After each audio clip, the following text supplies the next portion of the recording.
I built this company with my bare hands, 40 years, contract by contract, truck by truck, sleepless nights balancing the books while my son slept soundly in the warm bed I bought for him. And then one October morning, he looked me straight in the eye, the son I gave birth to, the one I raised, and said, "You have no right here anymore." At 68, I stood at the gates of my own company with a suitcase and nothing more. If you think this is the end of me, stay. Because what happens next is the real part. Like and comment the city you're watching from, so I know how far my story has come. There's a specific kind of cold that has nothing to do with weather. I know that now. I learned it standing in the parking lot of a building I had owned for 22 years, holding a suitcase that smelled like the cedar closet in a house that was no longer mine, watching the security guard, a man I had personally hired 6 years ago, a man whose daughter I had sent a graduation card, look straight through me like I was a stranger who had wandered in from the street. His name was Terrence. He had a photo of that daughter on his desk. I knew because I had seen it every time I walked past the security station on my way into the building I had built from nothing. He didn't meet my eyes when he asked me to leave. That was October. The leaves were turning, the air smelled like wood smoke from somewhere down the street, and I stood there in my good wool coat, the gray one I'd bought for a board meeting 3 years ago. And I thought, this is what 68 years looks like when everything goes wrong at once. Let me start from the beginning, because the beginning matters. The beginning is where I made every mistake that led to that parking lot, that suitcase, that security guard who couldn't look me in the face. My name is Evelyn Carter. I built Carter Logistics out of a single delivery truck and a debt I had no business taking on. That was 1983. My husband Raymond had just lost his job at the distribution warehouse where he'd worked for 11 years. Laid off in a round of cuts that took 40 people in one afternoon. No warning, no severance. Just a cardboard box and a handshake from a manager who couldn't remember his name. We had a mortgage. We had a 4-year-old son. We had 3 months of savings if we were careful, 2 if we weren't. Raymond was devastated in the way that men of his generation got devastated.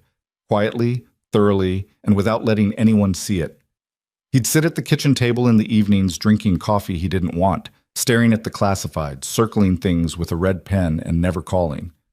I watched him shrink. I watched something go out behind his eyes, some fundamental certainty about who he was and what his life was supposed to look like. I couldn't watch it anymore. I had been doing the books for a small plumbing supply company for 8 years by then. I knew numbers.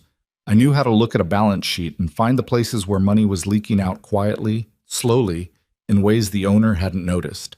I knew that the regional distribution network in our part of Tennessee was a mess. Fragmented, unreliable, expensive for small businesses who needed goods moved between cities but couldn't afford to contract with the big carriers. So I borrowed against the house, $40,000 that Raymond didn't know about until I put the papers on the kitchen table. And I bought a truck. He stared at those papers for a long time without speaking. "Evelyn," he finally said, "we could lose the house." "We could," I said, "or we could build something." He looked at me across that kitchen table, and something shifted in his face. Not enthusiasm, exactly, not confidence, something more fragile than that, something that looked like a man deciding to trust his wife more than he trusted his own fear. "Okay," he said. That was the whole conversation. I won't romanticize what came after because it wasn't romantic. It was brutal in the way that building something from nothing is always brutal. Not dramatic, just grinding. Early mornings, late nights. Raymond driving the route while I managed the accounts, the phone calls, the contracts, the complaints. Our son Brandon growing up in the back office of a rented warehouse space on Saturdays because we couldn't afford a babysitter and didn't have family nearby. Brandon learned to walk in that warehouse. He took his first steps between 2 pallets of boxed inventory, holding onto the cardboard for balance, and Raymond and I both saw it happen, and neither of us could stop working long enough to properly celebrate. I remember thinking, we'll celebrate later, when things slow down. Things never slowed down. That's the first lie you tell yourself when you're building a business, that there will be a later that's easier than the now. By 1991, we had 7 trucks. By 1998, 23. By the time Brandon graduated high school, Carter Logistics was moving goods for over 200 clients across 4 states and employing 67 people. By the time he graduated college, business degree, University of Tennessee, full tuition paid by the company he would one day decide was rightfully his, we had 140 employees and contracts with 3 Fortune 500 distributors. I paid for all of it. Every truck, every warehouse lease, every payroll cycle when cash flow was tight and I was moving money around at midnight to make sure nobody missed a check. I paid for it with my time, my health, my sleep, my 40s and 50s, the years when other women I knew were taking vacations and watching their grandchildren and learning to paint watercolors on the weekends. I don't say that bitterly. I made my choices. I loved what I built. I loved it the way you love something you've sacrificed for. Not perfectly, not without ambivalence, but deeply, in the part of yourself that knows the cost of things. Raymond died in 2019. Heart attack, April, 2 weeks after our 39th anniversary. He was driving home from the office. He still came in 3 days a week, even after we'd scaled back his role, and he pulled into the driveway and didn't get out of the car. The coroner said it was fast. I've held on to that. Attempt. I should have grieved properly. I should have taken time, months, not weeks, before making any decisions about the company, before changing any structures, before listening to anyone's advice about what came next. Instead, I listened to Brandon. That's the part I have to own. I was 70 years old. No, I was 66 when Raymond died. I keep aging myself. I was 66 years old, and I had just lost the person who had been beside me for 4 decades, and I was tired in a way that went below the bones, and Brandon was there, and he was my son, and he said all the right things. He said, "Mom, you don't have to carry this alone anymore." He said, "Dad would have wanted you to rest." He said, "Let me help. That's all I'm asking. Let me help you." I want you to understand something about that moment, because I think it's easy to hear a story like this and think, how could she be so foolish? How could she not see it coming? And I want you to understand that I was not foolish. I was not naive. I had spent 4 decades reading people across negotiating tables, identifying dishonesty in contracts, navigating the particular brand of manipulation that lives in the business world. But this was my son. There's a specific blindness that comes with loving someone you raised. You saw them at 2 years old crying because they scraped their knee. You held them through fevers. You drove them to school 1,000 times and listened to them talk about their friends and their fears and their small private disappointments. When that person looks at you and says, "Let me help you," something in you that is older and more stubborn than reason says, "This is safe. This is family. This is mine." I didn't see what was happening because I didn't want to see it. That's the truth. And that truth cost me everything. It started with paperwork. Brandon had an MBA, and he used it the way some people use a tool they've been given without proper instruction, efficiently and dangerously. He identified what he called structural inefficiencies in how the company was organized. He talked about modernizing the ownership framework, about protecting assets from liability exposure, about streamlining decision-making for agility in a competitive market. The words meant things. That was the insidious part. The words always meant real things. There were real inefficiencies. There was real liability exposure. The company had grown organically over 40 years, and there were places where the structure was genuinely messy, genuinely outdated. So when he put documents in front of me and explained what they did, I listened. And when the explanations were long and technical and I felt my attention sliding, I told myself that was why I needed him. Because I was tired. Because Raymond was gone. Because I had earned the right to trust someone else with the details. The first document I signed shifted a 30% stake in the company into a holding structure that Brandon controlled. He explained it as a tax efficiency measure.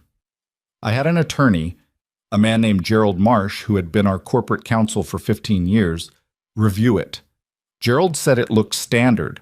What I didn't know, and what I should have known, was that Gerald and Brandon had been having lunch together once a month for the past year. The second document restructured the board, reducing the founding shareholders' override provisions. Brandon explained it as a modernization of governance. Gerald reviewed it. Gerald said it looked standard. The third document, and this is where I have to stop and take a breath even now, even 2 years later. The third document was a management succession agreement. Brandon explained it as a contingency plan, something to protect the company if I became incapacitated. He said Raymond had wanted something like this in place. He used Raymond's name, and I felt the grief move through me like a current, and I signed. I signed. I didn't read the full 37 pages. I read the summary that Brandon had prepared. One page, clear language, exactly what he said it was. What I didn't read were pages 12 through 19, where the language of the agreement, compounded with the structures from documents 1 and 2, gave Brandon de facto operational control of Carter Logistics under specific conditions. Conditions that he had, I would later learn, already begun engineering. I signed 3 documents over 4 months. That's all it took. Oh. The first sign that something was wrong came from Donna Haskell. Donna had been my executive assistant for 11 years. She was meticulous, loyal in the way of someone who takes their work seriously as a matter of personal pride, and she had a gift for reading a room that I had come to rely on more than I'd ever told her. She knocked on my office door one afternoon in March, 8 months after Raymond died, 4 months after the 3rd document, and she closed the door behind her, which she never did. "Evelyn," she said, and then she stopped. I looked at her. "Donna." "I don't know if I should be saying anything," she said. "I don't know if it's my place." "When has that ever stopped you?" I said. She almost smiled. "Brandon has been meeting with the department heads, without you, and he's been... The way he talks about decisions, it's like he's already..." She stopped again, pressed her lips together. "It's like he talks about you in the past tense, like you're already gone." I told her she was reading too much into it. I told her Brandon was just taking initiative, that I had asked him to manage more of the day-to-day, that this was the transition I'd wanted. She nodded. She said okay. She left. She was right, and I knew she was right, and I told myself she was wrong because the alternative, that my son was positioning me out of my own company, deliberately, systematically, was something I could not hold in my mind and continue functioning, so I chose not to hold it. 2 weeks later, I found the email. I was not snooping. That's important to me, though I know it probably doesn't matter to anyone else. I was not snooping. I was in the system looking for a contract attachment that had been misfiled, and I stumbled onto a thread in the shared administrative folder, a thread I had access to because my name was still on every access list in the building. The email was from Brandon to Gerald Marsh.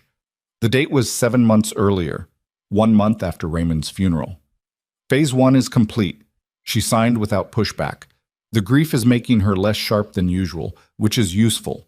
We should move on the board restructuring within 60 days before she starts asking questions. The key is keeping the language technical enough that she doesn't engage with it directly. I read it 3 times. I want to tell you that I reacted with fury, that I stood up, that I called someone, that I took immediate action. That would be a better story. That would be the story of a woman with clean instincts and a fast response. What actually happened was that I sat very still for about 20 minutes. I could hear the building around me, phones ringing, someone laughing down the hall, the distant sound of the loading dock. Normal sounds.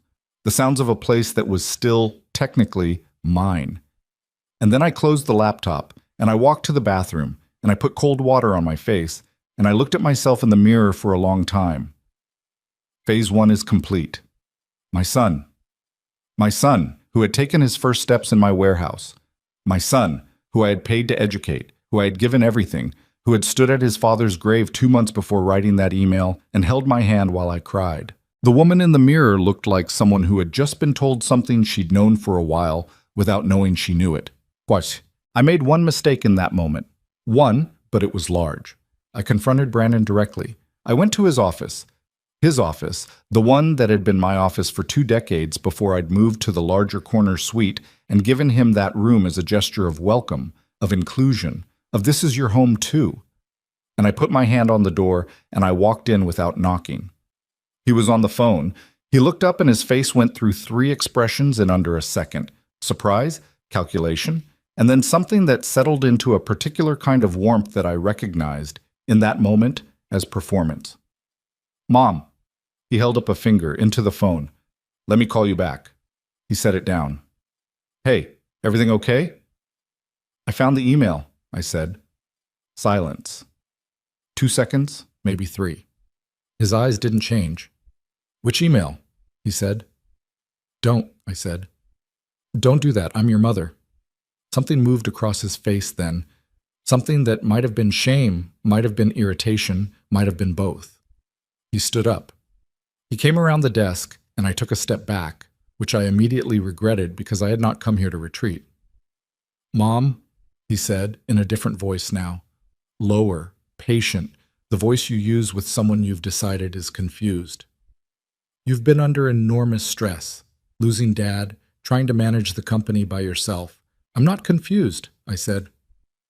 "I read the email, Brandon. Phase 1 is complete. The grief is making her less sharp. That's what you wrote." That email was taken out of context. "What context," I said, "makes that sentence acceptable?" He looked at me. His jaw tightened, and then something shifted. Something gave way. And the careful, patient warmth dropped off his face like a coat he'd decided he no longer needed. "You were going to run this company into the ground," he said. "You're 68 years old, and you've been sleepwalking through the last 2 years. The company needed someone actually paying attention." The words hit differently than I expected. Not because they were cruel. I had expected cruelty once the mask came off, but because they were delivered with such certainty. Such casual, total certainty that what he had done was not just forgivable, but correct. "I built this company," I said. 40 years ago, he said. "Markets change. You didn't." "Get out of my office," I said. He smiled. It was a small smile, almost sad. The smile of someone who has prepared for this conversation and knows exactly how it ends. "Mom," he said quietly, "look at the paperwork you signed. Look at what the board structure says now. Look at who controls operational decisions." He let that sit for a moment. "This isn't your office anymore," he said. It took another 3 weeks. 3 weeks of lawyers I suddenly couldn't afford because Brandon had moved the company accounts. 3 weeks of discovering that Gerald Marsh was no longer returning my calls. 3 weeks of watching the locks on my office door get changed and my system access quietly revoked, before I understood the full shape of what he had done. The documents I had signed, in combination, had effectively transferred operational control to Brandon in the event of a formal challenge to his management authority, a challenge that I, by signing those documents, had legally initiated the moment I confronted him. The succession agreement had a trigger clause buried in the technical language. Any formal dispute by the founding shareholder that was not resolved within 15 business days would automatically activate a management transition protocol. I had walked into his office and sprung my own trap. My personal attorney, not Gerald, a new one I found through a former client, walked me through it across a conference table, and I watched her face as she read, and I could see the exact moment she understood, because her expression went very careful in the way of someone delivering information they know will cause pain. "Evelyn," she said, "I want you to understand what you're looking at. This is sophisticated. This was planned over at least a year, probably longer." "I know," I said. "The good news," she said, and then paused in a way that told me the good news was going to be complicated. "The good news is that there are provisions here that he may not have accounted for, corporate provisions from the original founding documents, which predate everything he structured." "What provisions?" I said. She looked at me over the papers. "Do you remember how you originally filed the company? The specific language you used for the founder's equity class in 1983? I thought about it. Thought about a 28-year-old woman sitting in a lawyer's office with a borrowed truck and $40,000 of debt and absolute irrational certainty that she was going to build something that lasted. I remember the lawyer told me to put in a provision protecting the founding shareholder from dilution below a certain threshold without direct written consent, I said. He said it was old-fashioned. I told him to put it in anyway. She nodded slowly. Brandon may have restructured around it. He may have believed it was superseded by the newer documents. But, I said, but founding equity class provisions from original articles of incorporation are not always superseded by subsequent management agreements. It depends on whether the subsequent agreements explicitly referenced and voided them. She was quiet for a moment. His documents don't reference them. I think he missed them. I think whoever drafted his documents didn't go back far enough. I sat with that for a long time. Can I use it? I said. I think you might be able to, she said. But Evelyn, I have to be honest with you. This is a long road. The company's day-to-day operations are under his control right now. He can move assets, restructure contracts, make decisions before you can stop them. If you're going to challenge this, you need more than a legal provision. You need documentation of what he's actually done with the company since he took over. You need witnesses. You need allies. I looked at her across the table. 68 years old. A suitcase in a motel room 12 miles away. Because Brandon had also, quietly, through a provision in the estate planning, he had convinced me to update the year before, initiated a process that removed my name from the house I had owned for 30 years. That was still in probate, still being contested, but I had moved out voluntarily rather than live under the same roof as my son while I figured out what to do. I had nothing but a legal provision a young lawyer had talked me into in 1983, and a memory that I had once been the kind of woman who bet everything on what she knew was right. Then that's what I'll build, I said. The motel room was on the edge of a commercial strip, the kind of place that charges by the week and doesn't ask questions. The carpet was brown. The air conditioner rattled. Through the wall I could hear a television playing in the next room, the same channel it seemed to play every night, something with canned laughter. I sat on the edge of the bed that first night with my laptop open, going through every contact in my professional history that I still had access to. Because Brandon had not yet moved to lock my personal email, an oversight I was grateful for and intended to you. Former employees, former clients, vendors who had worked with us for decades, people I had mentored, people who owed me favors, people who had been pushed out after Brandon took over and might, for their own reasons, have an interest in what was really happening inside Carter Logistics. I made a list, 43 names. Some I had spoken to in years, some I had spoken to the week before. I didn't feel like a woman who was rebuilding. I felt like a woman who was exhausted and grieving and furious in a way that had gone very quiet and very cold. But I opened the first email and I started to write. My name is Evelyn Carter. I built Carter Logistics, and I need your help. The air conditioner rattled. The television next door laughed at something. Outside, the parking lot lights hummed orange against the October dark. I hit send, and then I kept going. The first person to call me back was Marcus Webb. Marcus had run our Eastern regional operations for 9 years. Sharp, methodical, the kind of man who arrived 15 minutes early to every meeting and never left without a clear list of next steps. Brandon had let him go 4 months after taking over, explaining it in a company-wide memo as a restructuring of regional management to improve operational efficiency. The memo had been professional and bloodless and had not mentioned Marcus by name. Marcus called me at 7:15 in the morning, 2 days after I sent that email from the motel room. Evelyn, he said. No preamble. Tell me what you need. I had prepared a careful, measured response. Something that laid out the situation without desperation, something professional. Instead, I sat on the edge of the motel bed in the gray morning light and said, I need to know what he's done to the company since I left. There was a pause, then, how much time do you have? It took 2 hours. I took notes on a yellow legal pad, 3 pages, front and back, while Marcus talked. He had stayed in contact with people still inside the company, former colleagues who trusted him, people who were quietly worried and didn't know what to do with their worry. What he told me was bad. Not catastrophically bad yet, but the kind of bad that looks stable on the surface while something essential is rotting underneath. Brandon had brought in 3 new senior managers from outside, men he knew personally, men with no history with Carter Logistics and no particular loyalty to its culture or its people. He had terminated or pushed out 11 employees in the first 4 months, most of them long-tenured, most of them people who had been close to me or Raymond. He had renegotiated 2 major client contracts in ways that offered short-term revenue bumps at the cost of long-term relationship commitments.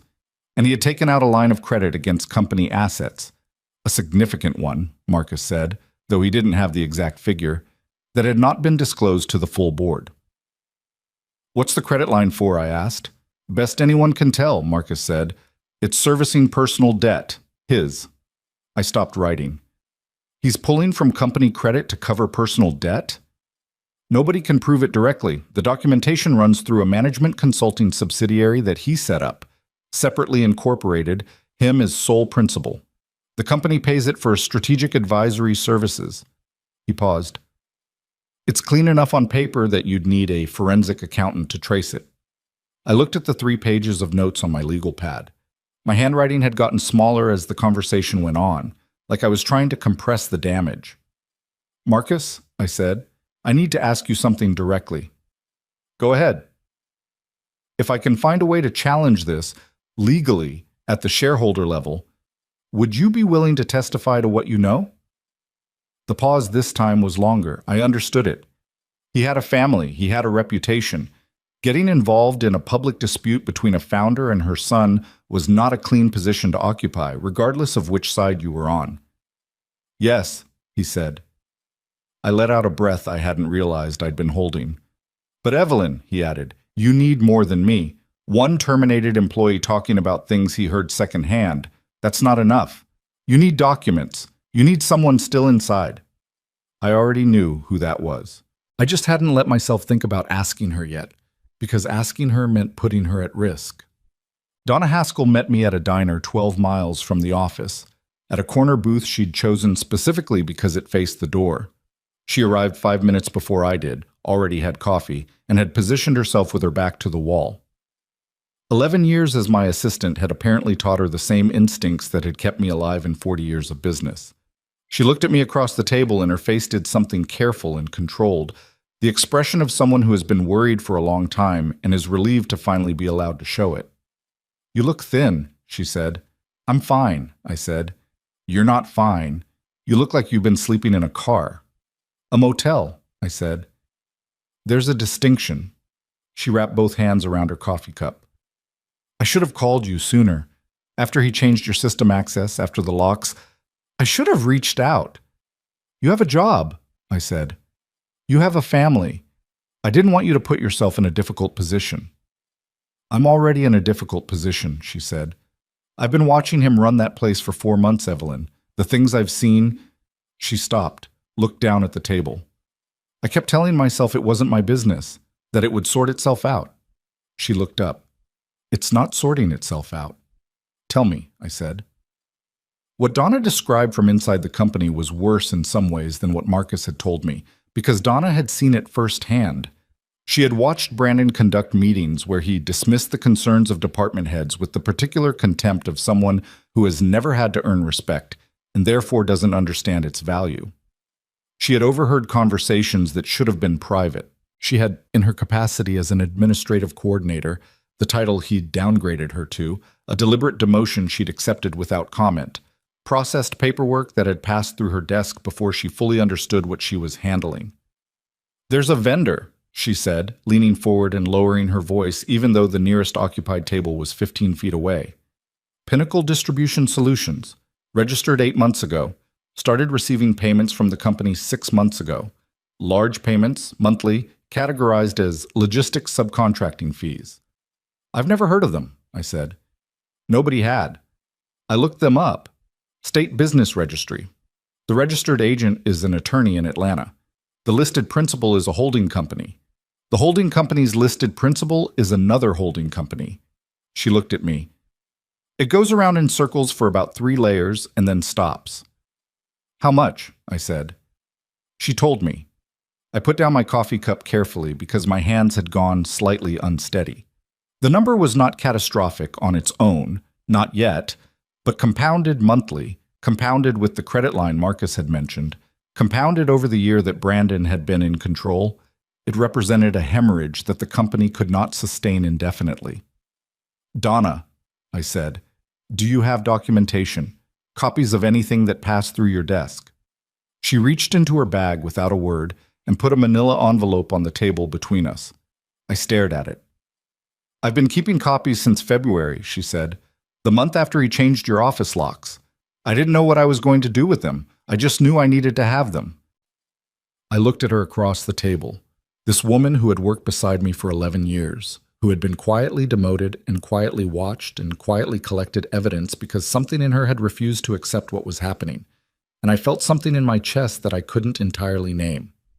Gratitude, yes, but also something sharper, something that felt like the early stages of anger finally finding a direction. You understand, I said carefully, that if he finds out you've been doing this, he's not going to find out, she said. And even if he does, she shrugged, and for a moment she looked less like the composed professional I'd known for a decade and more like someone who had made a decision and was done second-guessing it. I've been working for Carter Logistics for 11 years, Evelyn. I worked for you for 11 years. There's a difference. My attorney's name was Patricia Weil, and she was the kind of lawyer who didn't waste words. She reviewed the envelope from Donna, the notes from my conversation with Marcus, and the information I'd compiled from 6 other former employees and clients who had responded to my emails, and she sat across the conference table from me in her small office and was quiet for a long time. "This is good," she said finally. "It's not enough yet, but it's good." "What do we need?" I said. 2 things. First, a forensic accountant to trace the money. The credit line, the Pinnacle payments, all of it. That costs money you may not have right now. She paused. "Do you have resources accessible to Brandon?" "No, everything liquid was either in company accounts or the house, and he's locked me out of both." "Do you have anything personal, savings, investments, anything in your name alone that predates the estate restructuring?" I thought about it. "A small brokerage account. Raymond and I opened it in the 90s. It was never folded into the company accounts because we opened it for personal retirement purposes. And then," I shrugged, "we never got around to touching it. It wasn't large." "How not large?" I told her. She nodded. "That covers the forensic accountant and gives us runway for initial filings. Barely, but it covers it." She tapped her pen on the table.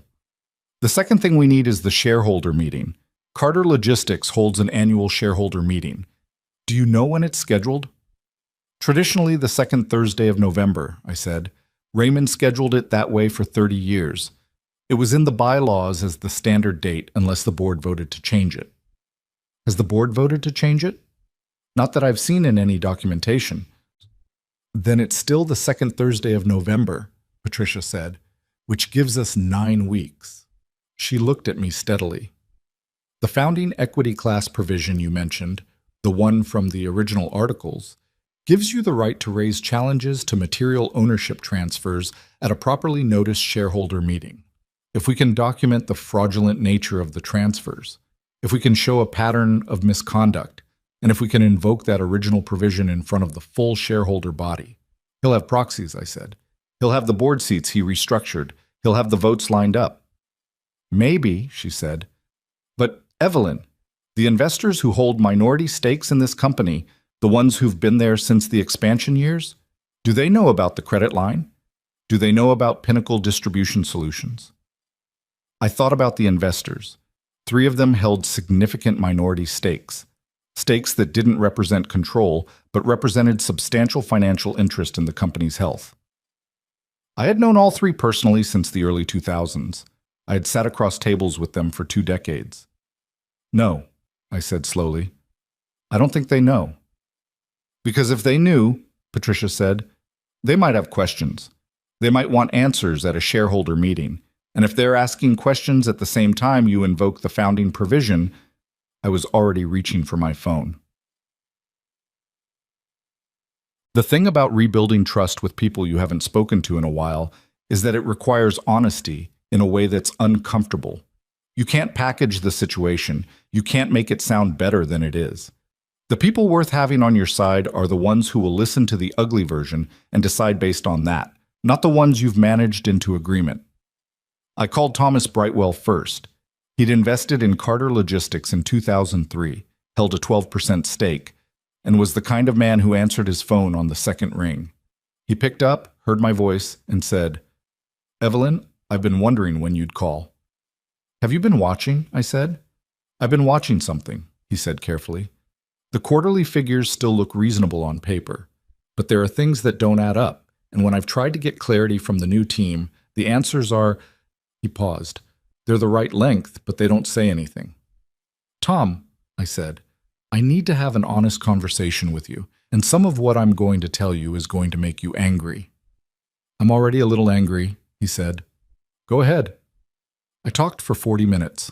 I told him everything. The documents, the provisions, Pinnacle, the credit line, the pattern. I did not ask him to take my side. I asked him to look at the documentation I could send him and reach his own conclusions. When I finished, the line was quiet for a moment. "Send me everything," he said. His voice had a particular flatness that I recognized as the sound of someone who has realized they've been misled and is now recalibrating. "And Evelyn, the other shareholders, Margolis and Park. Have you called them?" "You're the first," I said. "Call them tonight," he said, "before he figures out what you're doing." The next 3 weeks were the strangest of my life.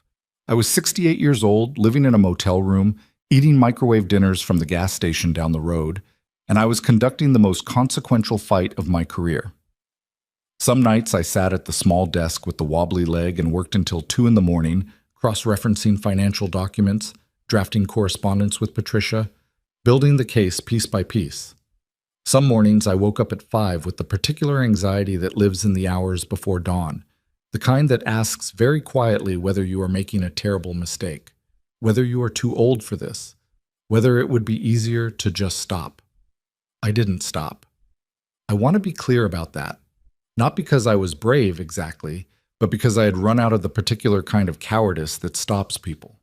When you've already lost everything, there's a strange freedom in it. There's nothing left to protect except the thing itself, the truth, the company, the 40 years. The forensic accountant Patricia hired was a woman named Claire Oates, who had testified in 3 federal fraud cases and had the kind of flat competence that made you immediately trust her. She dug into the financial records that Donna had copied, supplemented by additional documents that 2 more inside sources quietly provided after word began spreading, carefully, through the network of people who had worked for me and still felt the pull of that. And what she found was layered and methodical and deeply, deliberately obscured. Pinnacle Distribution Solutions was Brandon's. Not directly, it was structured through 2 intermediate entities. But the beneficial owner, the person the money ultimately reached, was my son. The payments from Carter Logistics to Pinnacle over the past 8 months totaled just under $900,000, categorized as legitimate business expenses, run through a subsidiary authorization that Brandon had inserted into the company's administrative structure 4 months after taking over. The credit line was worse. $22 million drawn against company assets, the proceeds of which had been moved through a series of transactions that Claire described, with professional understatement, as not consistent with legitimate business purpose. Some of it had gone to service personal investments. Some had gone to an apartment in Nashville. Some had simply moved into accounts that were structured in ways designed to obscure their ultimate ownership. "He's been treating it like a personal bank account," Claire told us during a meeting in Patricia's office. She said it without inflection, the way you state a fact that is too large for outrage. "Can we prove it?" Patricia said. "I can prove the structure," Claire said. "I can document every transaction. What I cannot prove, in the absence of additional disclosures or testimony, is intent, which you'd need for a criminal fraud standard. But for a civil challenge to the legitimacy of the management transfers, and for shareholder action," she looked at me. "Yes, I can prove enough." I looked at the stack of documentation on the table. Weeks of work, former employees who had taken risks to give us information, 2 investor allies who were now prepared to arrive at the shareholder meeting with questions that would require real answers, a legal provision from 1983 that my son had not considered important enough to account for. And something else, something I hadn't told Patricia yet because I was still deciding whether to use it, whether it was ethical, whether it was necessary, whether it was the kind of thing I could justify to myself.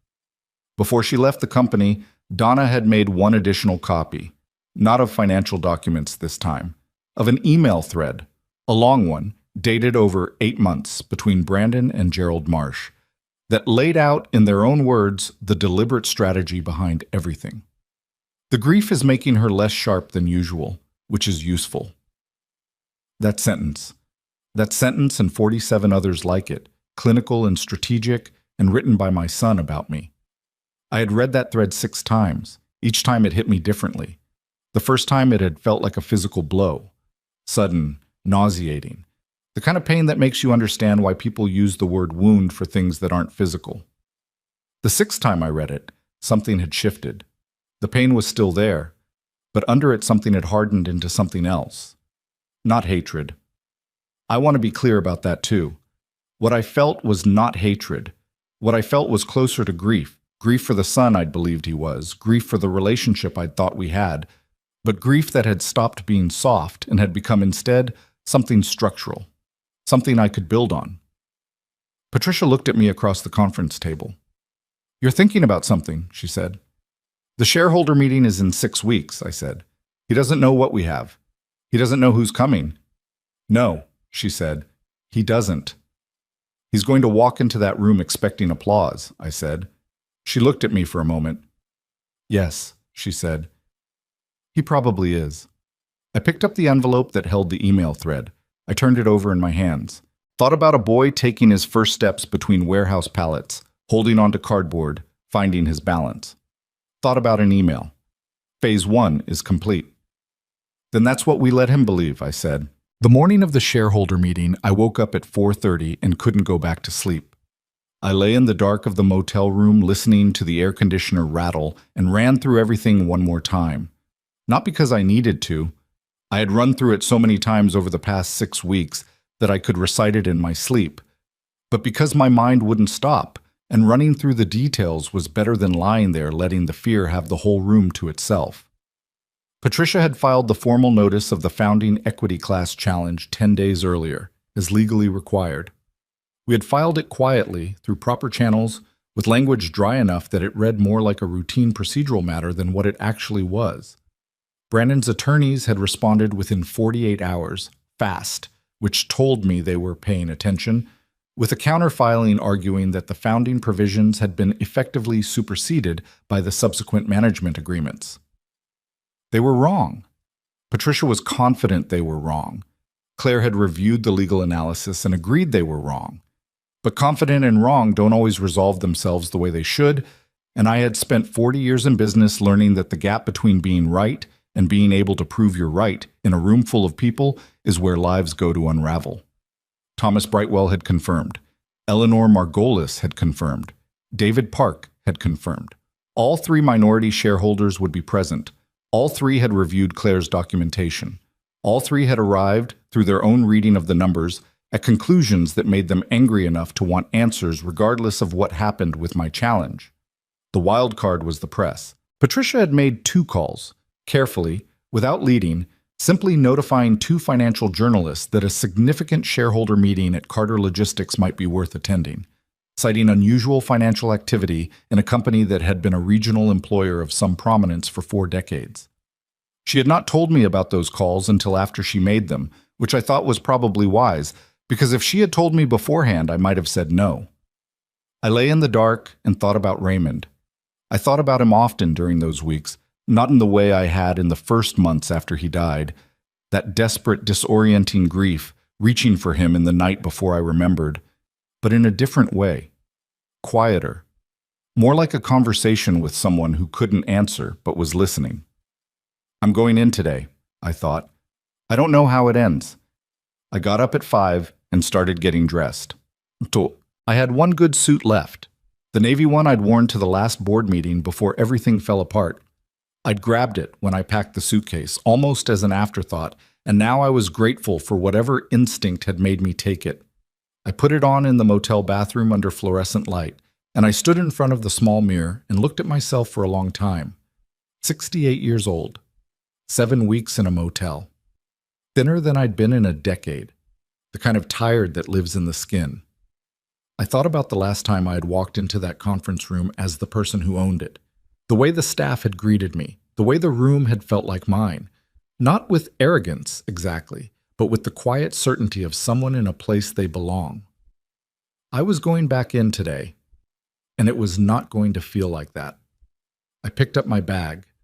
I picked up the folder that held the documents, copies of everything, organized in the sequence Patricia and I had rehearsed, tabbed, and indexed.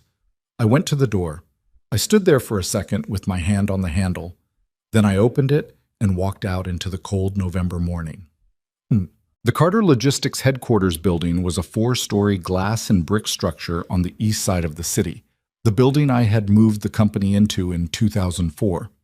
I had chosen it specifically because the lobby had high ceilings and natural light, because I had believed, and still believed, that where people work shapes how they feel about their work, and I had wanted my employees to walk into a place that felt like it had been chosen with care. There were 2 cars I didn't recognize in the parking lot, sedans with out-of-state plates parked near the entrance. The journalists. I walked past them without looking. The lobby security desk was staffed by a younger guard I didn't know. Terrence had apparently been reassigned or had left, and I found I felt something about that, though I couldn't entirely identify what. The new guard looked at me with the polite blankness of someone who didn't know my face. "I'm Evelyn Carter," I said. "I'm here for the shareholder meeting." He checked his list. Something moved across his face, a flicker of uncertainty, and he picked up the phone. I stood at the desk and waited while he made a call I couldn't hear, watching the elevator banks across the lobby. Patricia appeared from the side hallway before he'd finished the call.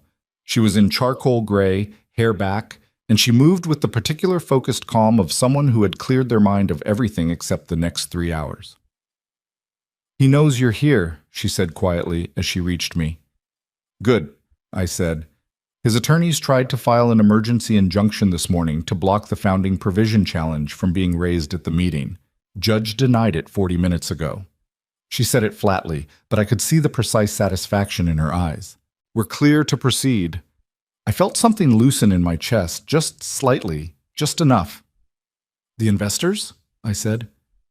"Tom Brightwell is already upstairs. Margolis and Park are 5 minutes out." She looked at me steadily. "Donna is in the building. She came in this morning like any other day. She has the originals." I nodded. "Evelyn." Patricia put her hand briefly on my arm. "When you walk into that room, he's going to try to manage you. He's going to try to make you seem unstable, confused, out of place. He's been telling the board you've been erratic since Raymond died. Whatever he does, whatever he says." "I know," I said. "Don't react to the person," she said. "React to the record." I thought about that email. The grief is making her less sharp than usual. 7 weeks I had spent turning that sentence over. 7 weeks of letting it harden from something that broke me into something I could hold like a tool. "I'm not going in there grieving," I said. "I'm going in there with 40 years, but..." The meeting room was on the 3rd floor. The large conference room that we had always used for major presentations, the one with the long mahogany table and the window wall that looked out over the east parking lot. I had sat at the head of that table for 20 years. I had delivered good news and bad news across it. Raymond and I had celebrated 2 major contract signings with champagne poured into paper cups because we hadn't thought to bring glasses. Brandon was already at the head of the table when I walked in. He was in a dark suit, well cut, the kind of suit that costs more than most people spend on a month of groceries. He looked good, younger than 42 somehow, rested, the particular groomed confidence of a man who has not been living in a motel for 7 weeks. He was talking to one of his new senior managers, laughing at something, and when I walked through the door, he turned and the laugh stopped. The room went very quiet. There were 14 people at the table, board members, senior management, Brandon's 3 personal allies, and in the chairs along the wall, the 2 journalists I had spotted in the parking lot. The journalists had been permitted in as media observers, standard practice at shareholder meetings of companies this size, and Brandon's attorneys had apparently not moved fast enough to challenge their presence. Thomas Brightwell was at the far end of the table, and when our eyes met, he gave me a short nod. Eleanor Margolis was 2 seats from him, her expression composed and hard. David Park sat across from her, looking at Brandon with the particular stillness of someone who has decided what they think and is waiting for the proceedings to confirm it. Brandon's face, in the 3 seconds before he assembled himself, showed me everything. The shock first. Genuine, not performed, because he had not believed I would actually walk into this room. Then the calculation. Fast, almost impressive, the rapid reassessment of a man who has been surprised before and knows how to recover. And then the smile. Managed, warm, the smile of someone deciding on a strategy in real time. "Mom," he said. The word landed in the room with a particular weight. He was already framing it, already making me the emotional variable, the grieving mother who had stumbled into a professional proceeding. I didn't know you were planning to attend. You received formal legal notification 10 days ago, I said. I'd like to take my seat. A beat. His jaw tightened just slightly. Of course, he said. I sat down. I put my folder on the table in front of me. I folded my hands on top of it, and I looked at him across the table, and I did not look away. The first 40 minutes were almost ordinary. Brandon ran the meeting with the practiced ease of someone who had been preparing for this specific performance. Quarterly results, presented with careful selectivity, emphasizing the numbers that looked good and contextualizing the ones that didn't in language that was technically accurate and deeply misleading. Operational updates, client retention figures. He was smooth. I had to give him that. He was very, very smooth. Then Thomas Brightwell cleared his throat. Before we move to the formal agenda items, Thomas said, I'd like to raise several questions about the financial documentation for Q3. He opened a folder on the table in front of him, specifically regarding a vendor account designated as Pinnacle Distribution Solutions and a credit facility that does not appear in the shareholder disclosure package. The room shifted, not dramatically, just a small collective adjustment, the way a room changes when something real enters it. Brandon's expression didn't break. Tom, those are operational matters that I'm happy to address in the financial review segment. I'd prefer to address them now, Thomas said. Eleanor and David share my preference. That's 3 minority shareholders requesting clarification before we proceed. Brandon looked at his lead attorney, a man named Hartwell, who sat against the wall. Hartwell gave an almost imperceptible nod. Certainly, Brandon said. I'm happy to be transparent. The word transparent in that room, at that moment, with those documents in my folder, I had to concentrate to keep my face still. What followed was 20 minutes of Brandon explaining Pinnacle as a legitimate subcontracting relationship, explaining the credit line as a strategic capital structure decision, answering each question with just enough technical density to make the answer feel substantive without actually being accountable. I watched the investors' faces as he talked. Thomas's expression got flatter with each answer. Eleanor started writing notes. David Park stopped looking at Brandon and started looking at the table, which in my experience of 20 years with David meant he was working through something in his head that he hadn't finished yet. When Brandon finished his explanation, I spoke for the first time since sitting down. I'd like to submit documentation to the meeting record, I said. Brandon looked at me. Evelyn, as a party to the formal challenge filed 10 days ago, I have the legal right to submit documentation to the meeting record, I said. Patricia. Patricia was already moving. She placed copies in front of each board member and investor. Clean, indexed, tabbed, the forensic accounting summary, the Pinnacle transaction trace, the credit line analysis, and on top, visible before anything else, the cover sheet that Claire had prepared. A plain language summary of findings, 11 pages, signed and dated. The room that had been quiet got a different kind of quiet, the kind that happens when people are reading. Brandon's voice came across the table, controlled but with something underneath it now. A current, a pressure. This is a selective and misleading presentation of financial data prepared by a hired consultant with a predetermined conclusion. My attorneys have a full response. Your attorneys filed a response to the legal challenge, I said. This is financial documentation. The meeting record is required to include it. Hartwell from the wall. Mrs. Carter. Ms. Carter, I said. And I'm familiar with the bylaws. This meeting is governed by the founding articles, which have not been superseded. I'd like to invoke the formal founding equity class provision review process. Patricia has the filing. Patricia placed the formal invocation document in front of the meeting chairman, a board member named Franklin Rhodes, who had been with the company for 12 years and who I had always believed was a fundamentally honest man, even if he had not shown it lately. Franklin looked at the document. He looked at Hartwell. He looked at Brandon. Brandon said, Franklin, this is a bad faith procedural maneuver by someone who, it's a properly noticed invocation of an existing corporate provision, Patricia said, filed according to procedure within the required time frame by a party with standing. The chairman is required to acknowledge it. Franklin's hands were flat on the table. He was a 60-year-old man being asked to choose a side in a room where choosing a side had consequences either way, and I watched him understand that. "The invocation is acknowledged," he said. That was when I took the second folder out of my bag. I had debated this for 6 weeks. I had gone back and forth, not about whether it was legally permissible, because it was, but about whether it was the right thing to do, whether putting those emails into a formal meeting record crossed some line I wasn't sure I could come back from, whether a mother had the right to use her son's own words against him in a room full of people. And then I thought about what those words had said. The grief is making her less sharp than usual, which is useful, the careful, clinical pleasure in it, the planning that had started before Raymond was cold in the ground. I decided I had the right. "I'm also submitting an email record," I said. "Correspondence between Brandon Carter and Gerald Marsh, the company's former corporate counsel, spanning 8 months, beginning approximately 6 weeks after my husband's death." The room went very still. Brandon stood up. "Those emails are privileged. Attorney-client privilege protects communications sought for legal advice," Patricia said. "Communications documenting a coordinated strategy to defraud the founding shareholder through deliberate manipulation of legal processes are not protected by privilege. We had this reviewed by 2 independent attorneys before filing." "This is..." Brandon's voice had changed. The smoothness was still mostly there, but underneath it something had cracked.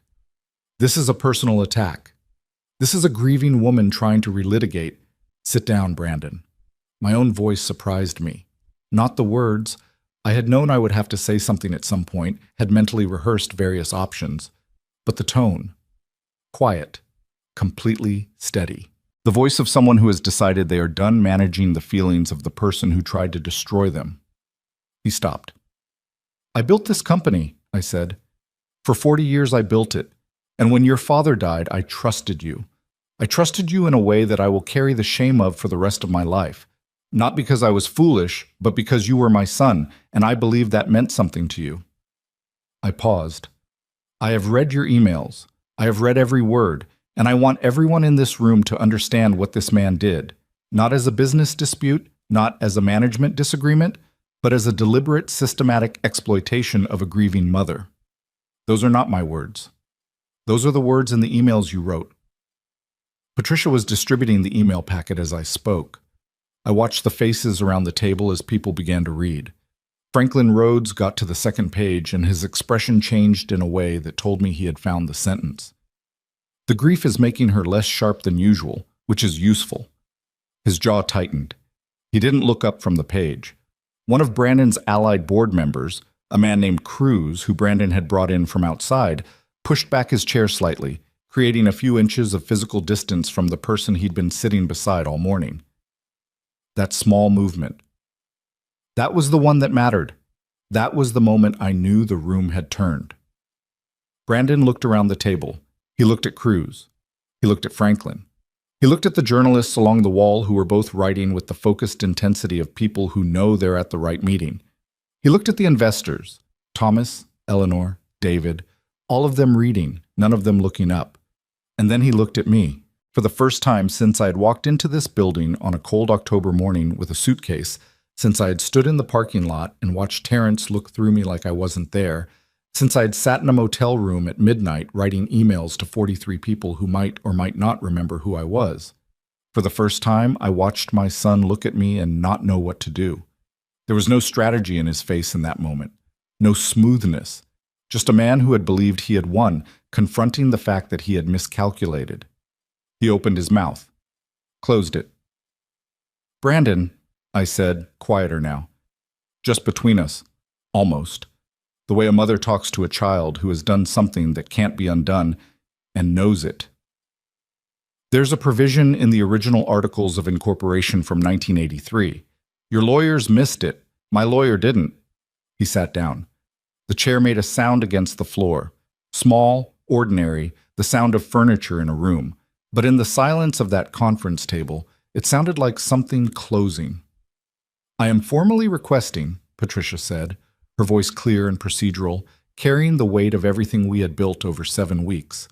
That the board suspend executive management authority pending a full independent audit in accordance with the founding equity class provision rights, the documented evidence of unauthorized asset transfers, and the pattern of conduct established in the submitted correspondence record. Franklin Rhodes looked at the document in front of him for a long time. Then he said, "I'll call the vote. I want to be honest with you. It was not clean. It was not the moment in the movies where the vote is unanimous and the villain is escorted from the room and everyone looks at the hero with relief and vindication. Two board members voted against the suspension. Cruz abstained, which in its own way told a story. The vote passed 5-2 with one abstention, and it passed because the three investors voted yes, and because Franklin Rhodes voted yes, and because a 68-year-old woman sitting at a table she had built had put 40 years of documentation in front of people and refused to leave. Brandon didn't speak again during the meeting. He sat at the head of the table, his table, the table he had taken, and he did not speak, and he did not look at me. And when Franklin called the final vote, and it was read into the record, he sat perfectly still for a moment, and then he got up and walked out. I watched him go. I didn't feel what I thought I would feel. I had imagined this moment so many times during those weeks in the motel room, and I had imagined feeling triumphant, feeling vindicated, feeling the clean rush of justice arriving exactly where it was supposed to. What I actually felt was tired and sad, and something underneath the sadness that I could only describe as the particular grief of watching someone you love prove themselves to be who they always were. The journalists were already on their phones. Patricia sat down next to me and didn't say anything for a moment. "It's not over," she said finally. "I know," I said. "The audit will take months. The legal proceedings." "I know," I said again. She looked at me. "Are you okay?" I thought about the question, the motel room, 7 weeks.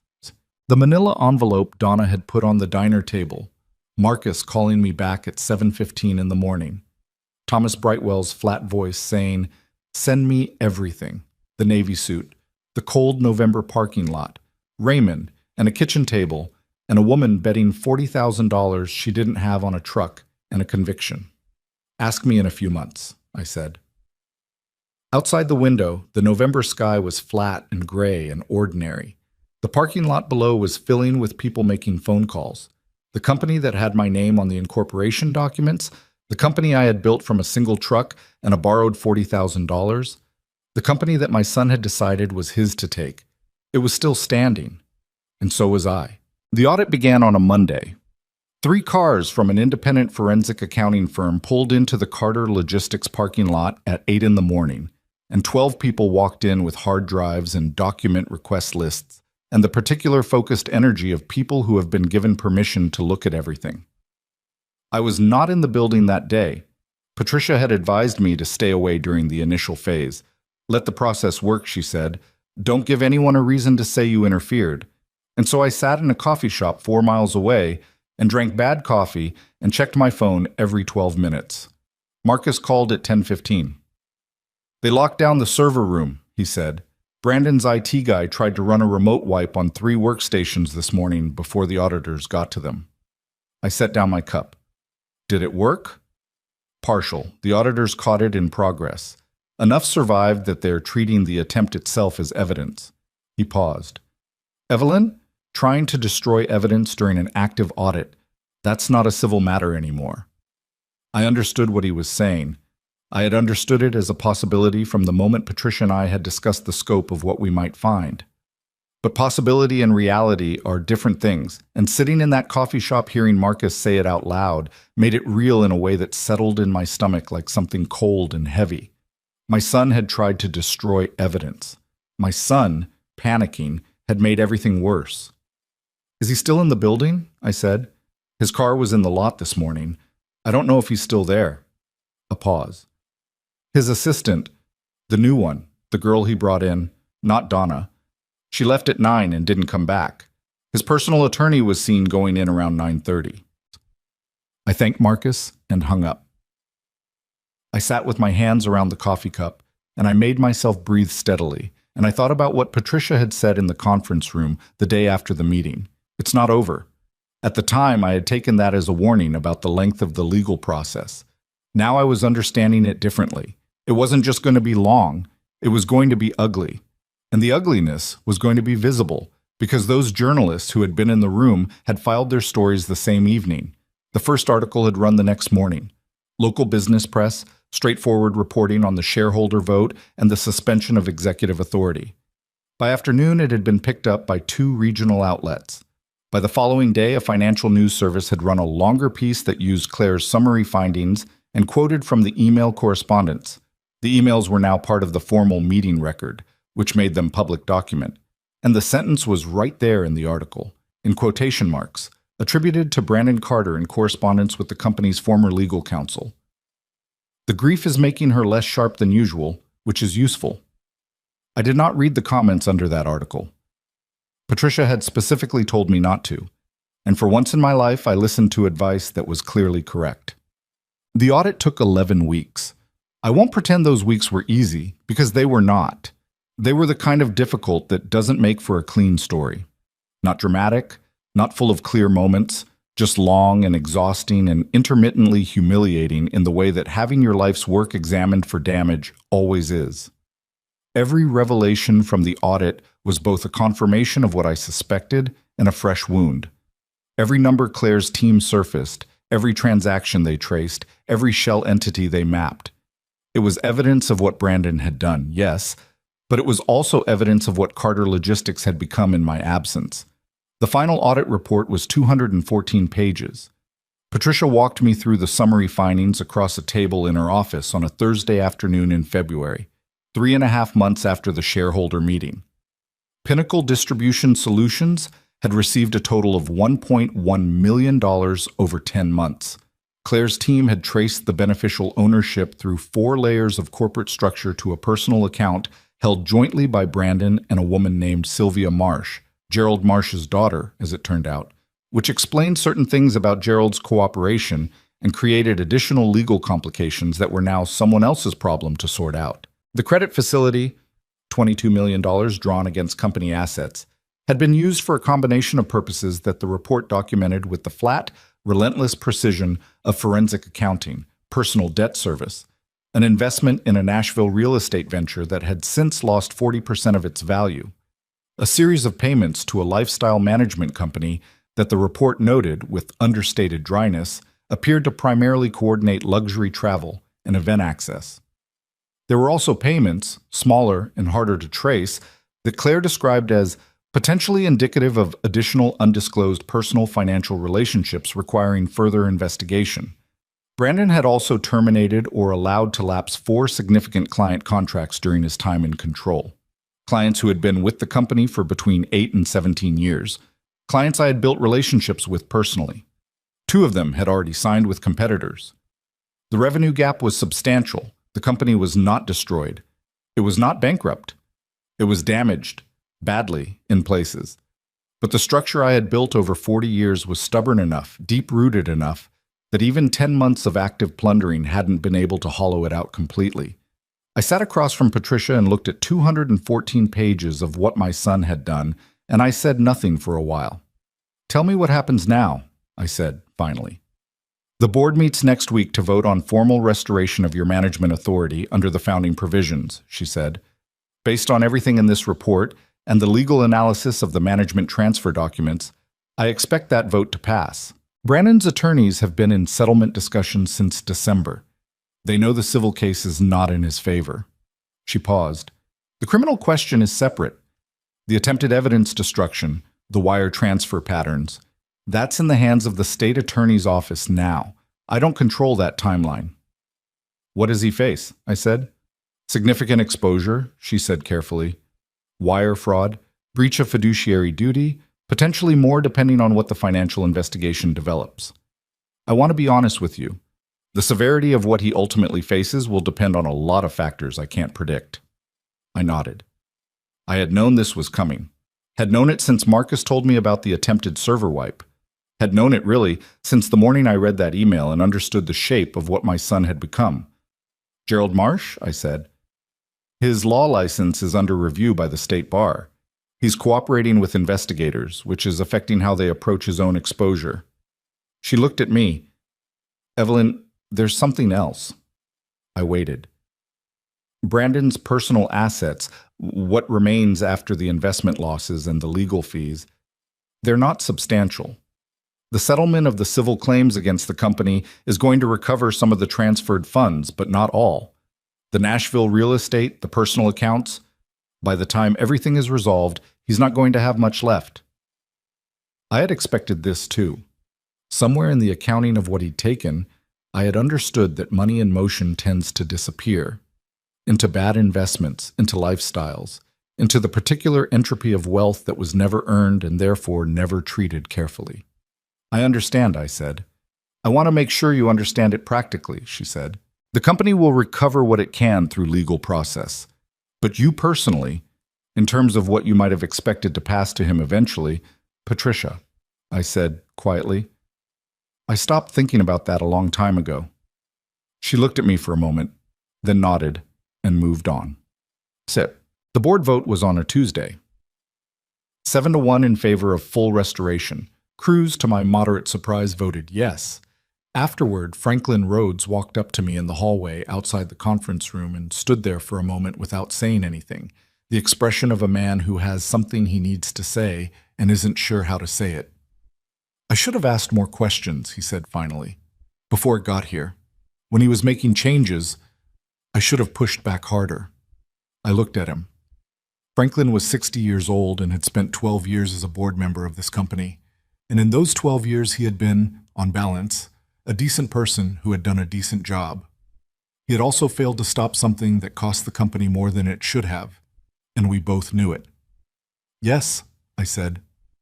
You should have. He nodded. He didn't try to explain or mitigate it, which I respected. What do you need from me going forward? He said. Do your job, I said. That's all I've ever needed from anyone. But.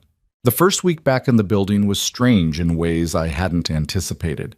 I had expected the practicalities to be hard, the operational damage assessment, the client outreach, the internal restructuring, and they were.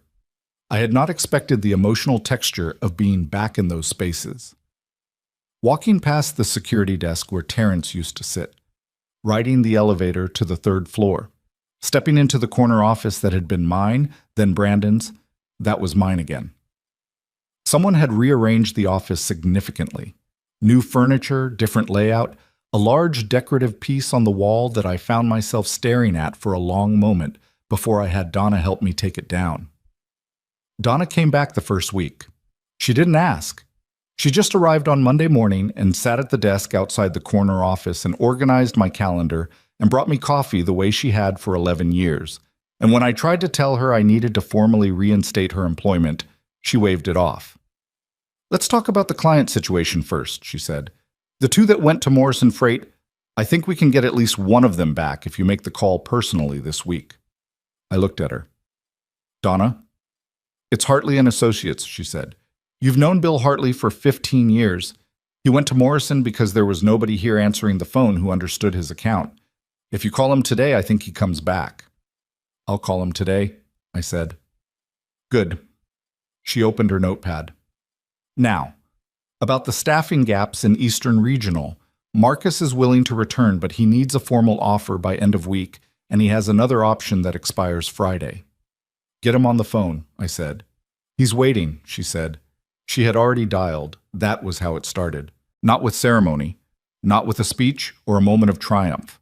With a phone call to a man named Bill Hartley, who remembered me and was, it turned out, not particularly happy with Morrison Freight's communication style.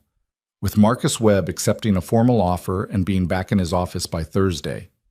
With the slow, unglamorous, necessary work of repair. Marcus and I had a harder conversation in his second week back. It happened in the late afternoon, after most of the staff had left, sitting in my office with the city going gray-blue outside the window. 11 people he let go, Marcus said, the ones he pushed out. Some of them found other positions already, but some of them, Linda from Accounts Receivable, she was with us for 14 years. Pete Okafor from the Fleet Team, 12 years. They're not 25. finding equivalent positions at their age. I know, I said. Are you bringing them back? I had been thinking about this since before I'd walked back through the door. Everyone who wants to come back, I said, at their previous compensation level plus an adjustment for the time they were displaced. If their original position has been filled by someone who wasn't involved in what Brandon did, we find them an equivalent role or we create one. Marcus was quiet for a moment. That's expensive. It's right, I said. There's a difference. He looked at me. The board is going to push back. I know. I looked out the window. The sky had gone dark while we'd been talking, and the city was lit up in the particular way of November evenings. Cold light, long shadows. The board can express their concerns through proper channels. These are people who lost their livelihoods because of something my son did in my company with my name on it.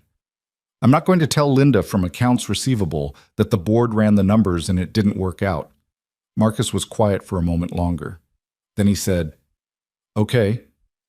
And Marcus, I turned away from the window. What he did to you, the termination, the way it was handled. I want you to know that Evelyn, he said, don't. I need to say it. Say it then. I'm sorry, I said. It happened in my company, and it was my failure that created the conditions for it. I'm sorry. He was quiet for a moment. Outside, a car moved through the parking lot below, headlights sweeping across the window. I appreciate that, he said finally. I do. But I came back, Evelyn. That's what I needed to say. He stood up. I'll have the Eastern Regional staffing proposal on your desk by Monday. Brandon called me on a Thursday evening in March. I almost didn't pick up. Stood there looking at his name on my phone screen for 4 rings, and then on the 5th I answered because I had decided weeks earlier that if he called I would pick up. Not for his sake, for mine. Mom. His voice was different. Flat in a way I hadn't heard before, stripped of the smoothness, stripped of the performance. Just a voice, my son's voice, the one underneath all the layers, the one that sounded like the boy he had been before he became who he was. Brandon, I said. A long pause. I heard him breathe. I don't know why I'm calling, he said. Yes, you do, I said. Another pause. My attorneys say the criminal exposure is... He stopped, started again. It's significant. They're being honest with me about it. I know, I said. Are you... He stopped again. Did you... I need to know if you're part of what the state attorney is pursuing, if you're cooperating with them against me.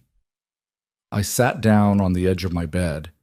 I had moved out of the motel 2 months ago into a small rental apartment while the house situation was still being resolved, and I thought about what he was really asking, whether his mother was going to help put him in prison.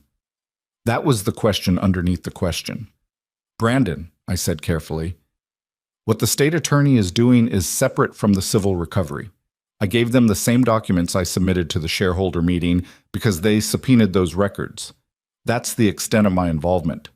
I paused. I'm not pursuing you. I'm not cooperating beyond legal obligation, but I also cannot protect you from the consequences of what you did. That's not something a person can do for another person.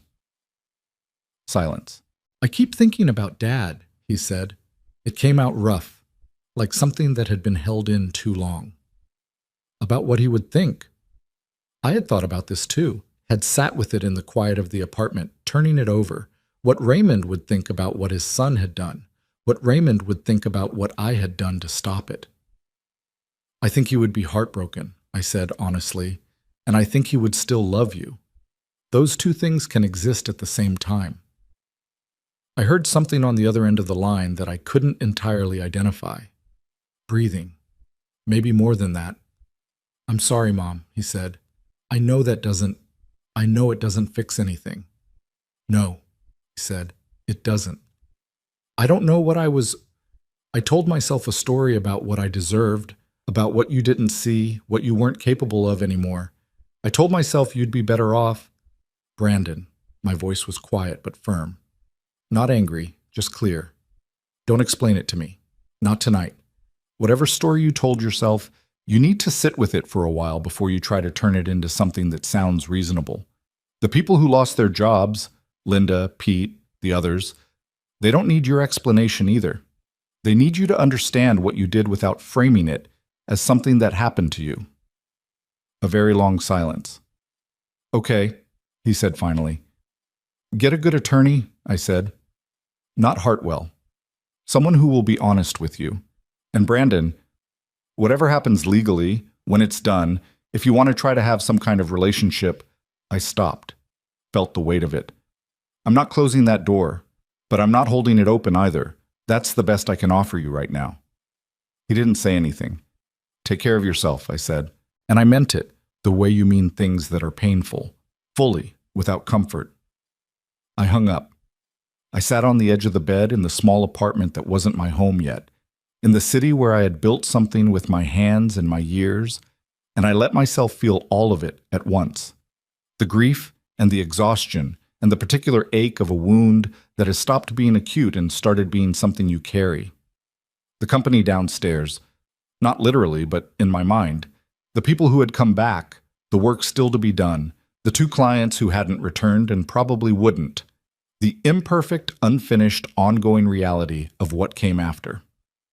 I sat there for a while, and then I got up because there was a briefing document on the table that I needed to read before morning because Marcus was waiting on a decision about the Eastern Regional contracts, because the company was mine again, and mine meant responsible for, meant accountable for, meant showing up tomorrow and the day after that.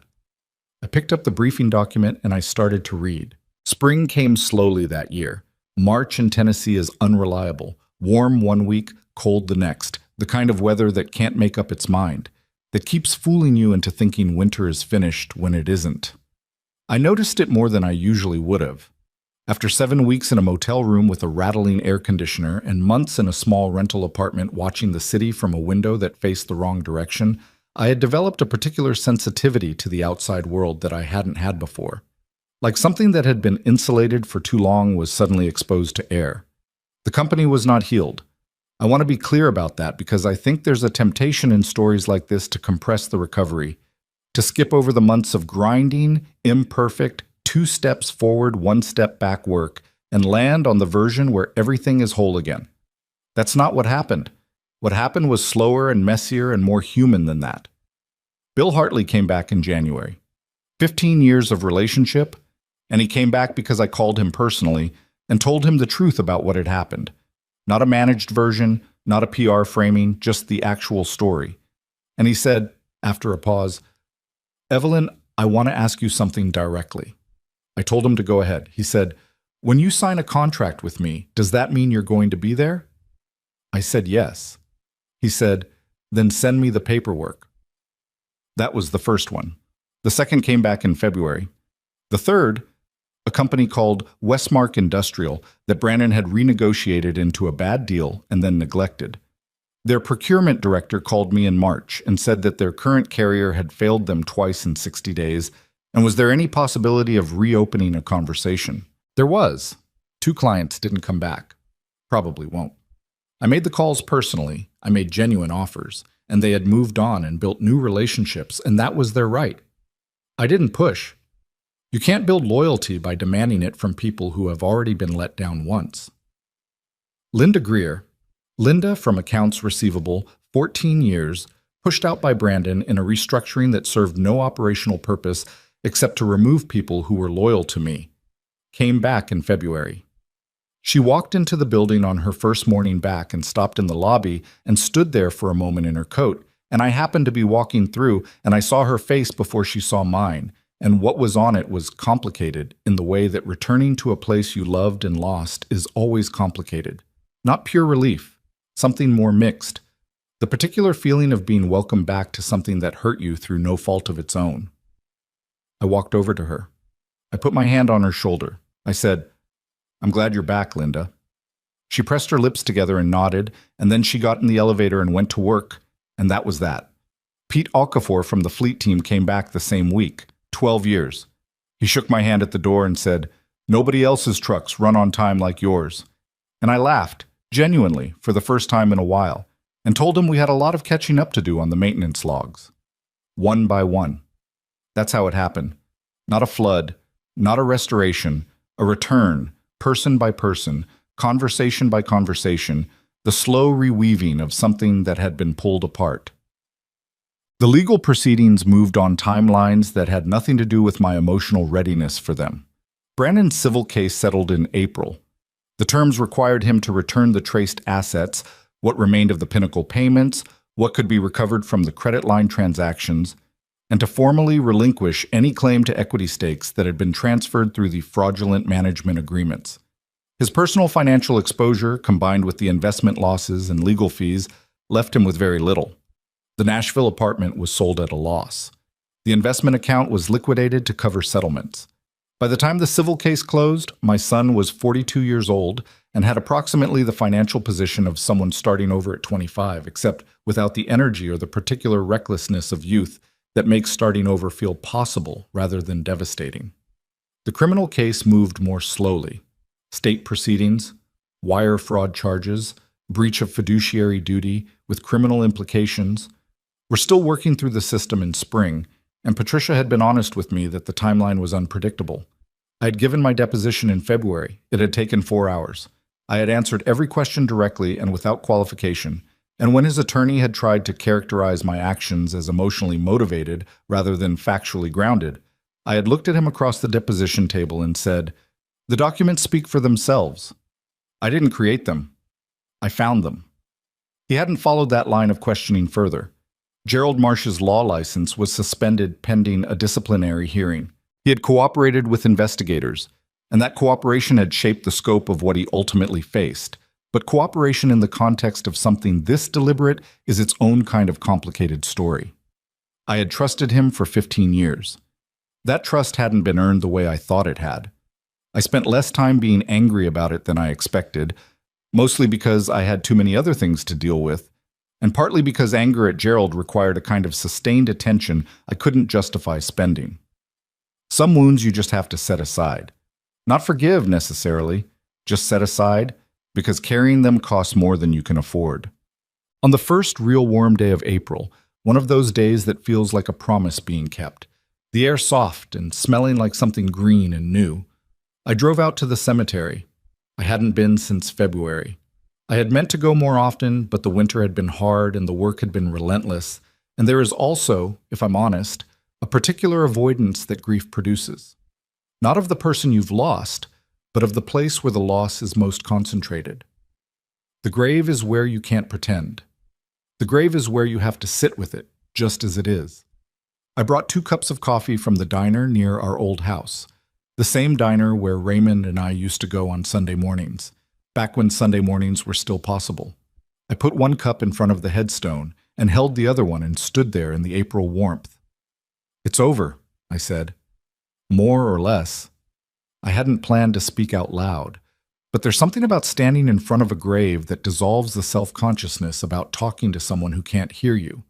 Either he could hear me or he couldn't, and either way I needed to say it to someone who had been there for the beginning. "The company is okay," I said. "Not perfect. We lost some clients we probably won't get back. The Eastern region is still rebuilding. The Q1 numbers are better than projected, but worse than I'd like." I paused. "Marcus is back. Donna never really left. Linda and Pete are back. We're intact. Damaged, but intact." A bird somewhere behind me. Traffic from the road a quarter-mile away. The ordinary sounds of a world that keeps moving regardless. "He called me," I said. "In March. He sounded like himself. The real one, not the version he became." I looked down at the coffee cup in my hands. I don't know what happens with him. The criminal case is still going.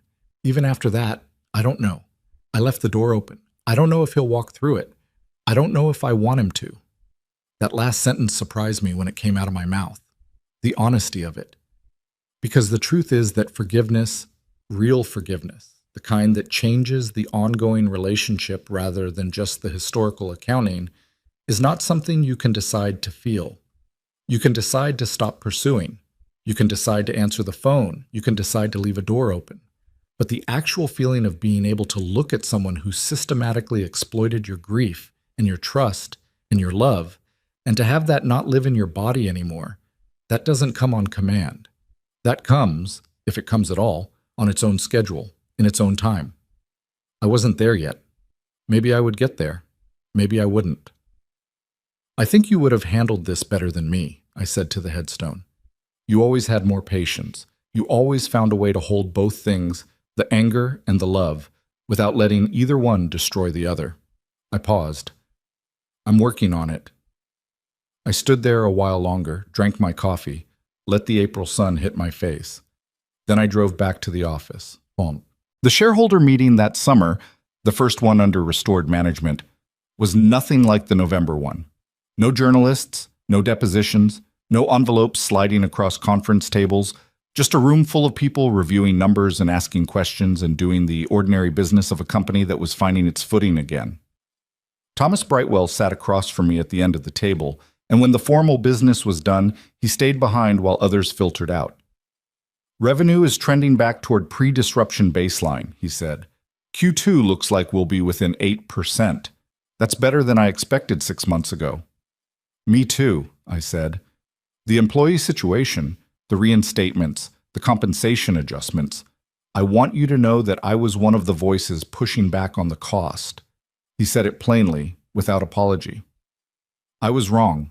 The effect on morale, on retention, on how the company is presenting to clients, it was worth it. It was the right thing to do, I said. Yes, he said. That too.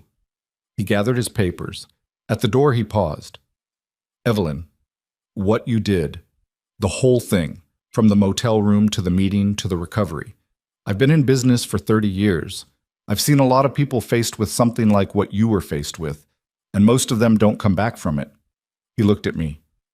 I wanted to say that. Thank you, Tom, I said. He nodded and left. I sat alone in the conference room for a few minutes after. The long mahogany table, the window wall, the view of the east parking lot, the same room where I had watched my son walk out, where I had sat in the aftermath and asked Patricia if I was okay, and she had been honest enough not to promise me I was. The room was just a room.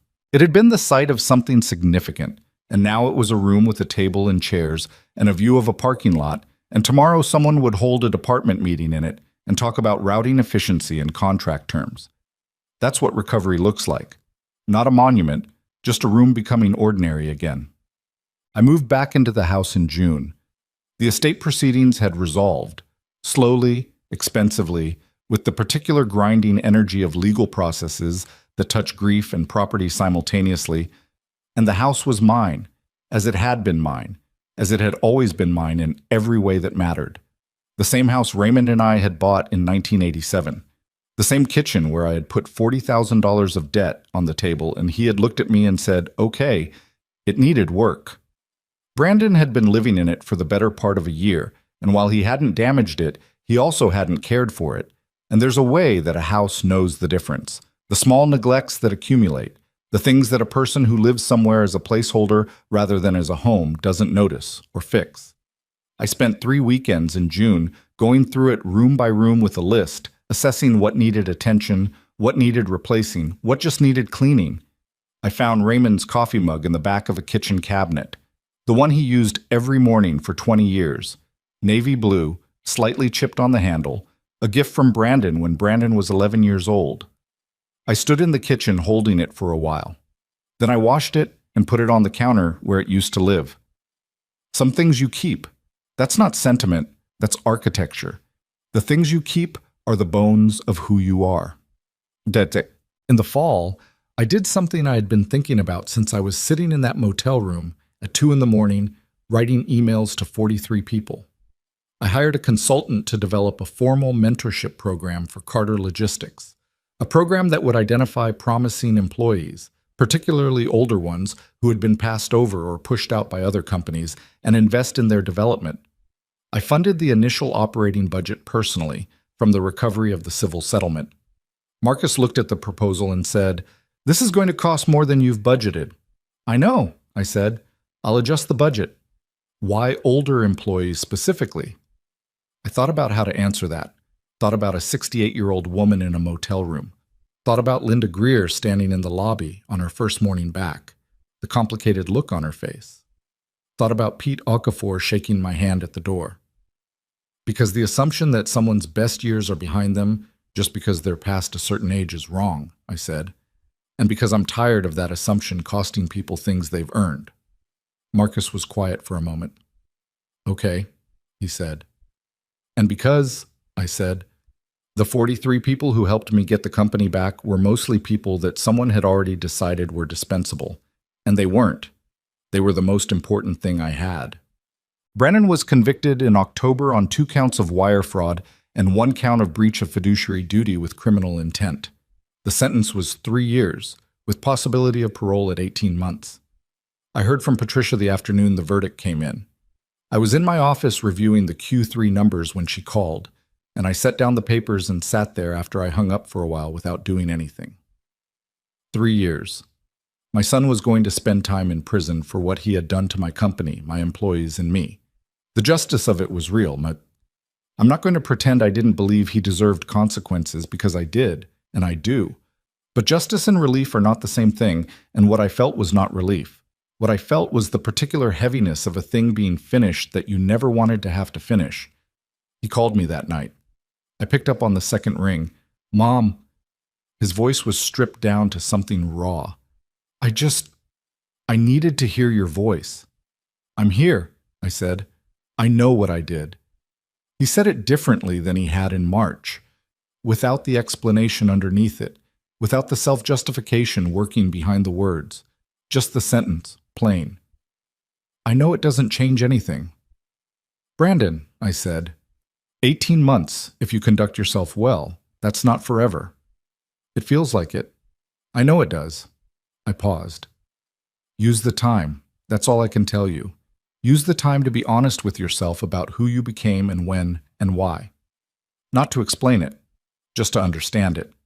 And after, he said, when I get out, I told you in March, I said, I meant it then and I mean it now. The door isn't closed. I paused. But Brandon, when you walk through it as someone who has done the work. Not as my son who expects to be forgiven because he's my son. Forgiveness isn't inheritance. It isn't owed. It has to be earned the same as everything else. A long silence on the line. Okay, he said finally. Okay. Take care of yourself, I said. I hung up. Sat in the quiet of the house that was mine again. The kitchen light was on. Raymond's mug was on the counter. Outside, October was doing what October does in Tennessee, going gold and cold and beautiful in the way of things that are ending. I'm 69 years old now as I tell you this. I run a company that employs 153 people. I arrive at the office most mornings before 7. I leave most evenings after 6. Some days the work is satisfying in the way it always was. The clean pleasure of a problem solved, a relationship restored, a number moving in the right direction. Some days it's just work, the kind that has to be done whether you feel like doing it or not. I am not the same person I was before any of this happened. I don't think I'm worse. I think I'm more honest with myself about what I know and don't know, about what I can control and what I can't. I trust differently now.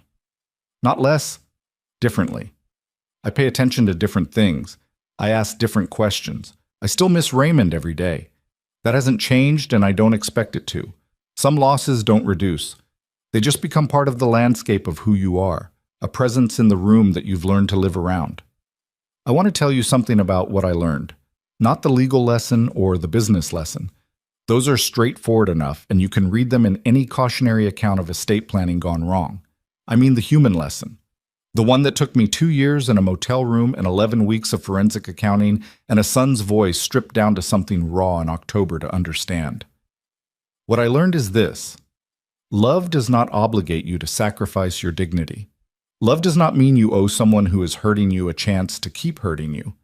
Love, real love, the kind that is honest rather than just comfortable, sometimes looks like walking into a conference room with a folder of documents and refusing to leave. Sometimes it looks like answering the phone when someone calls from a place of real reckoning and telling them the truth about what forgiveness costs. Sometimes it looks like drawing a line and holding it even when it breaks your heart to hold it. I built a company. I built it from a truck and a debt and a conversation across a kitchen table with a man who believed in me more than he believed in his own fear. I was almost destroyed by the person I loved most after that man was gone. I was not destroyed. What I want you to hear, what I need you to hear, if you're sitting somewhere right now feeling like you are being taken apart by someone you trusted, someone who should have protected you and chose instead to take from you, is this: your age is not your vulnerability. Your love is not your weakness. Your willingness to trust was not the mistake. The mistake was theirs. The taking was theirs. The betrayal was theirs. You have the right to protect what you built. You have the right to stand in a room full of people and say, "This is mine," and you do not have the right to take it. You have the right to grieve and still be sharp. You have the right to be 68 years old in a motel room at 2 in the morning, writing emails to 43 people and believing that it is not over. It is not over until you decide it is. The company is still here. The people who mattered are still here. The house is still mine, and Raymond's mug is on the counter where it belongs. And this morning I drove to work in the gray October cool and walked through the lobby where Terrence used to sit and rode the elevator to the 3rd floor and sat down at the desk that has always been mine and started reading the morning briefing. Ordinary, imperfect, ongoing, mine. That's what I want to leave you with. Not a victory lap, not a clean ending, just this: the things you build with your hands and your years and your stubborn, flawed, completely human refusal to stop, those things belong to you. No document, no manipulation, no exploitation of your grief or your trust can permanently take them as long as you are willing to stand back up and say so. Stand up, say so. The rest, the work, the repair, the long, slow return to something that feels like yours again, the rest will follow.